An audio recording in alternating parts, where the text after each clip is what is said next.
filtered through a variety of different kind of people, and then we ended up kind of sometimes not always aligning to the vision at the top. But yeah, that's a very integral part of risk management.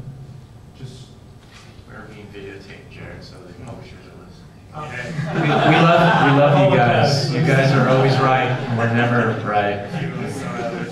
Yeah, exactly. But that's a good point. I use an old Eisenhower quote where he said, "In battle, I find plans are useless, but planning is indispensable." And that's game development for me. Like, don't get locked into your perfect plan because things go wrong and all kinds of, but the planning you do up front and create a clear vision, but allow for some flexibility. You potentially just ruined my next question. But oh, sorry. And actually, it's for Jared, so Mr. Riccatello, I'm huge fan.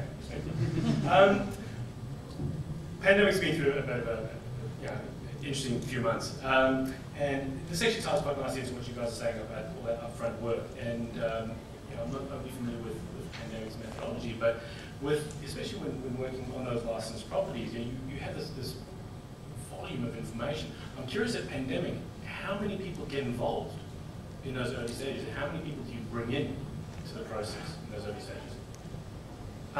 In the early stages of design, or the early... Basically, design is a very collaborative process at Pandemic. So there's a creative director and a lead designer on a project. They work with the design team to come up with a central theme and a core theme for the game, and then that gets the rest of the team gets involved in that process in a series of design meetings. That gets kind of distilled down and then broached with the Electronic Arts marketing department, and also with their representatives in LA. Because Pandemic Brisbane is also a branch of Pandemic LA, we work very closely with Andrew, John, and as the directors, they give us a lot of advice as to where they see our product aligning with Pandemic's goals and visions. And we also, from that point on, we basically enter the prototyping stage. So well, sorry, not the prototyping, the concepting stage. So we will develop a variety of concepts that can lead to prototyping as quickly as possible. It sounds to me, sorry, I don't have the issue with the answer, but it sounds to me like you get a lot of people involved in those early stages. How and who controls the vision? I mean, aren't you susceptible to design by committee here? Yes and no. My experience more is with, well, since I came to Pandemic, after the concepting stage on the project that I'm currently working on, I can tell you a bit more about how our daily design process works, which is essentially using the agile methodologies. So that's a very open and collaborative design process that essentially focuses on having a backlog of tasks and a backlog of ideas. So anyone from the team can contribute an idea into the backlog, and once it's in there, there's a steering committee made up of the leads in the on the project, so programming, art, design, that go through that backlog and evaluate and prioritize those tasks, and also that feeds into what we're working on in each subsequent sprint. Basically, you have the most confusing design system on the screen. It's not exactly confusing in the way that it's very methodological. Yeah, it sounds like what you're doing is like everybody has an idea, but at the end of the day, there are people guarding. When whoever reviews the backlog sounds like they're the people it sounds like you have an environment that allows people to chuck in ideas. But at the end of the day, there's a very small group of people who are making choices for that. Yeah. So basically, yeah, we have planning focus sessions as well. So that's where each discipline kind of gets together for a meeting each week. Sure. Sorry, I'll wait till you come to it. I was going to say each discipline kind of gets together for a meeting each week to see what tasks are on the backlog and what tasks are coming up, and then they can kind of determine how long those tasks are going to take, and also formulate new tasks. So as an idea, as a task or a game feature is created, it will go up as a white card on the backlog. The steering team will determine which white cards go into the next sprint. In the next sprint, designers, artists, programmers rip off the white cards and then get to work on those features.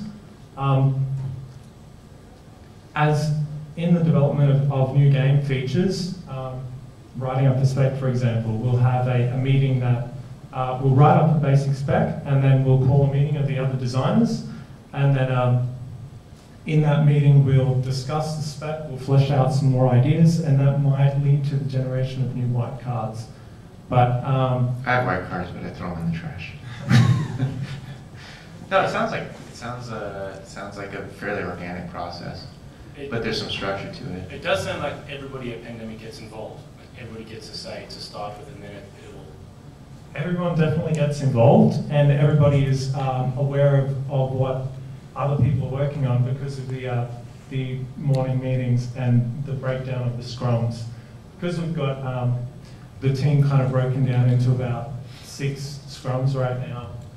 Each scrum contains about 8 people comprising different disciplines. So you've got a few designers, some artists, some programmers, and then every morning all of the scrums kind of get together at their board of tasks, and they go through what they're doing for the day, and then that information and the progress on those tasks kind of disseminates through the disciplines. So while each of the kind of disciplines sit together in their own clusters, that Scrum process kind of mixes everything up and allows the communication to kind of flow organically.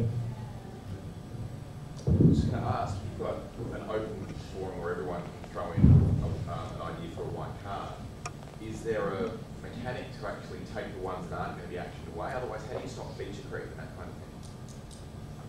Because if everyone's continually punching in ideas before you do a sprint, are the ones that aren't actioned taken away and aren't actioned at all, or do they stay up there?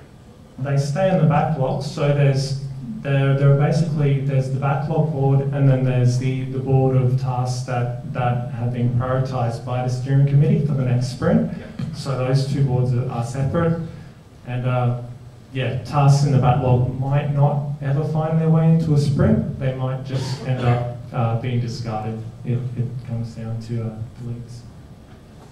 Do you still have a conventional GDE or game design document?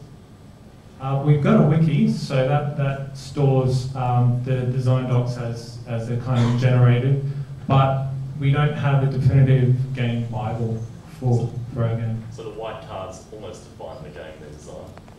They define the game as kind of as it currently is and what we're intending for it to be down the track, but the wiki pretty much stores information on once we've gone through the process of the design meetings, everyone's agreed on it, it's being vetted by the various disciplines, and then we'll put it in there, and so people can refer to that information in the future.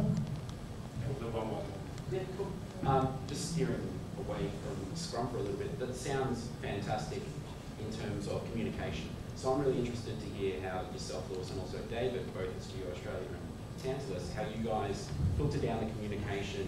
We're hearing about, these cards as pandemics form. How do you guys communicate design through to your junior designers and then trickle that further down into the team to ensure that everyone is instilled with the one vision? I think in our case it's not nearly as formalised as that. Partly, I guess, because we still have, I'm guessing, significantly smaller teams. And in terms of design teams, it's usually, I'm going to stick my oar in from time to time, but there's generally a lead designer that really owns and runs the project from a design point of view.